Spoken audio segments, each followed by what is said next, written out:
Assalamualaikum warahmatullahi wabarakatuh. Izin memperkenalkan diri sebelumnya, nama saya Diman Imanuddin dari Prodi Teknologi Mekanis Pertanian tingkat 2 dengan NIRM 02 11 20 077. Di sini saya akan memaparkan resume dari webinar MAF yang diselenggarakan pada 2 Desember 2021 dengan judul Sistem Agribisnis 4.0 Arus Baru Optimalisasi Teknologi Digital Pertanian dan Peternakan di Era Milenial. Pembukaan dari acara tersebut oleh Bapak Direktur Polbangtan Bogor, yaitu Dr. Detya Triyunandar, SPD MSI, yang menyampaikan bahwa milenial sekarang tidak menjual komoditas lagi, tetapi oksigen, tanaman yang menyerap CO2. Lalu pembukaan dan arahan dari Prof. Dr. Insinyur Dedi Nursyamsi MAGR yang menyampaikan bahwa pertanian itu ditanam, petik, jual. Saat ini tanah petik jual tidak cukup dan saat ini memerlukan saprodi lainnya dan tentunya memerlukan biaya untuk biaya produksi. Sebelum tanam kita perlu uang untuk mengcover seluruh faktor produksi yang akan digunakan. Jangan dulu dijual setelah dipetik dan dipanen, namun diprosesing terlebih dahulu setelah dipetik dan dipanen. Lalu diolah terlebih dahulu. Dengan cara itulah para petani dapat menikmati keuntungan yang tinggi. Maka harus melakukan transformasi dari pertanian yang bersifat kewajiban dan menjadi bisnis yang bisa menghasilkan uang. Ketika sedang melakukan transformasi dari konvensional menjadi modern, pertanian konvensional ditandai oleh biaya produksi yang cukup tinggi.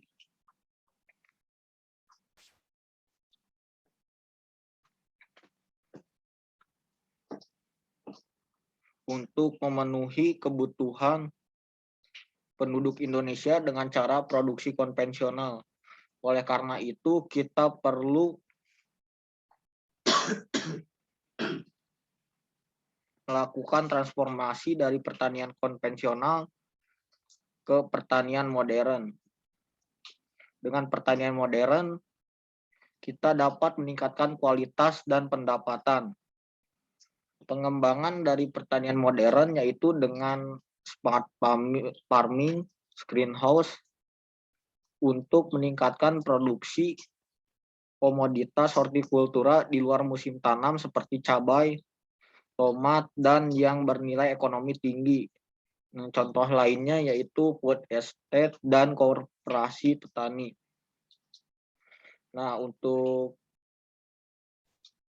pemateri 1 dari masyarakat agribisnis dan agroindustri Indonesia oleh Prof. Dr. IR Rahmat Pambudi MS, yang menjelaskan bahwa peran pendidikan tinggi dalam bidang pertanian harus dikembangkan melalui kewirausahaan dan wirausaha agribisnis. Alasan menyampaikan materi ini karena banyak sekali perubahan yang terjadi sejak adanya pandemi COVID-19, di mana hampir di semua sektor berubah 3 tahun ke belakang, bukan hanya sistem agribisnis, tetapi berdampak juga pada sistem pertanian. Perubahan yang terjadi dimulai dari proses produksi, pemasaran, sehingga akan menyebabkan gejolak harga berubah yang menurun. Tetapi jika harga pangan meningkat, maka itu termasuk peluang kita untuk masuk ke dunia agribisnis dengan melakukan pengembangan 1.0 menjadi 4.0. Namun meski pengembangan 1.0 itu terendah, tetapi memiliki kelebihan yaitu harga pasarnya premium. Adanya pengembangan itu diperlukan juga penataan ulang yang strategi, kebijakan, dan program sistem serta usaha agribisnisnya agar sesuai dengan keragaman tersebut, yaitu 1.0, 2.0, 3.0, dan 4.0. Arah pengembangan tersebut mengacu pada sustainable. Di dunia dinilai dari pemberantasan kemiskinan dan penyimpangan, di mana di dunia terdapat 17 masalah yang ada. Namun jika seluruh masyarakat tersebut dihilangkan, maka dunia akan makmur. Salah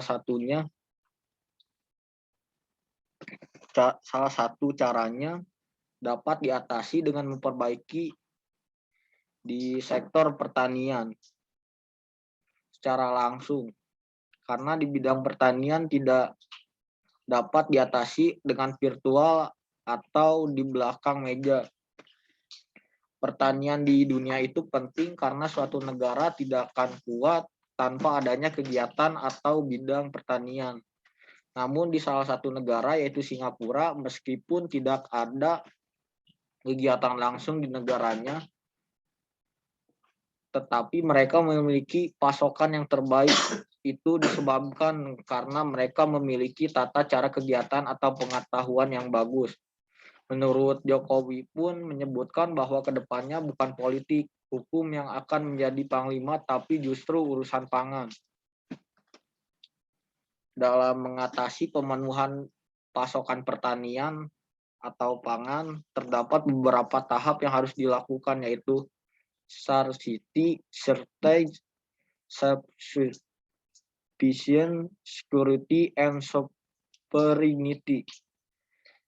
Jika di suatu ketika harga produk segar pertanian jatuh, maka produk harus disimpan. Namun ketika terdapat titik terakhir permasalahan, maka harus memperbaiki produk dengan diolah sehingga produk memiliki nilai jual yang diinginkan.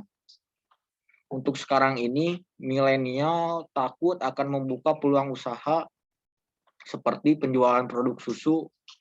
Padahal dengan kita menatanya secara baik, maka usaha tersebut akan maju.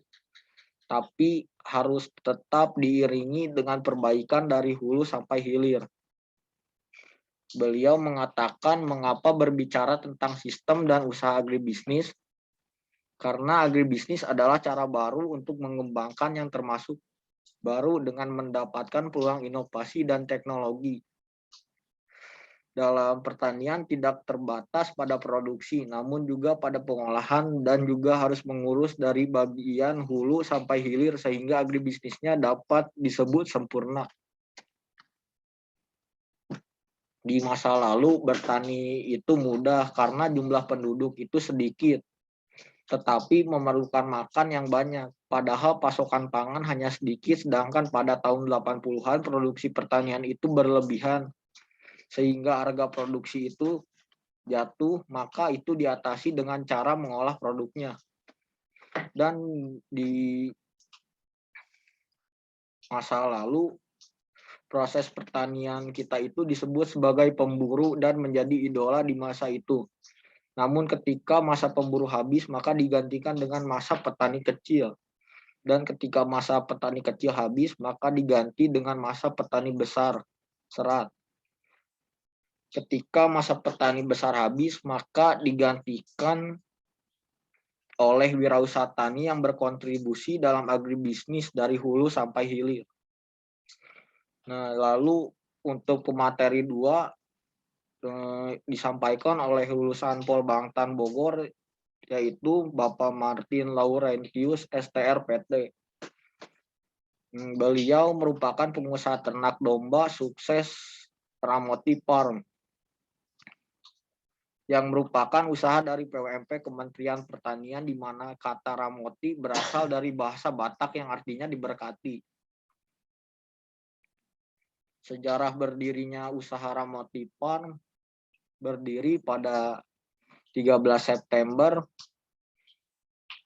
2020, bermitra oleh peternak di Sukabumi dengan sistem bagi hasil. Setelah 1 tahun bermitra, beliau memutuskan untuk berdiri masing-masing pada tanggal 20 September 2020. Kemudian pada tanggal 7 Oktober membuat kandang berlokasi di Cijeruk, Bogor, Jawa Barat. 2020 bibit ternak domba masuk ke kandang sejumlah 100 ekor. dan pada tanggal 3 Desember yang bertujuan dijual untuk hari raya tetapi mendapat kendala sejak adanya COVID-19.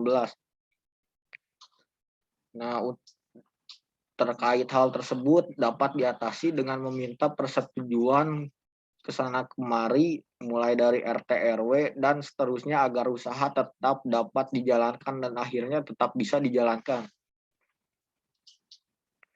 Progres usaha peternakan itu identik dengan bekerja dengan kotor-kotoran.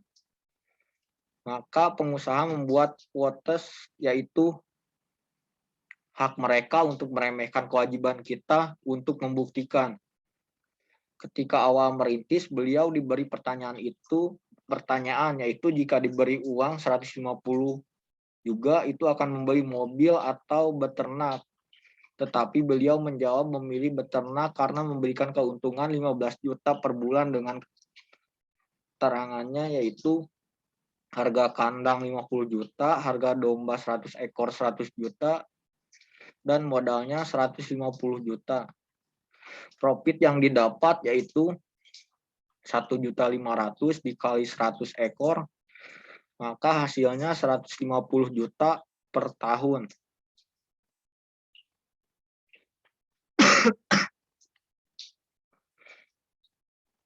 Mitra sudah menjadi UMKM Taspen di Bogor, di mana benefit yang telah didapatkan yaitu pemberian modal usaha UMKM, fasilitas progres pengembangan usaha, dan pelatihan wirausaha.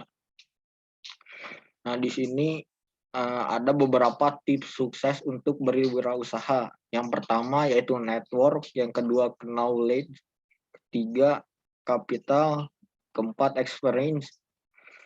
Dan jika ingin sukses maka harus memiliki 3 dari 4 tips tersebut. Sekian dari pemaparan resume dari webinar MAF yang saya sampaikan. Mohon maaf apabila ada salah kata. Terima kasih. Wassalamualaikum warahmatullahi wabarakatuh.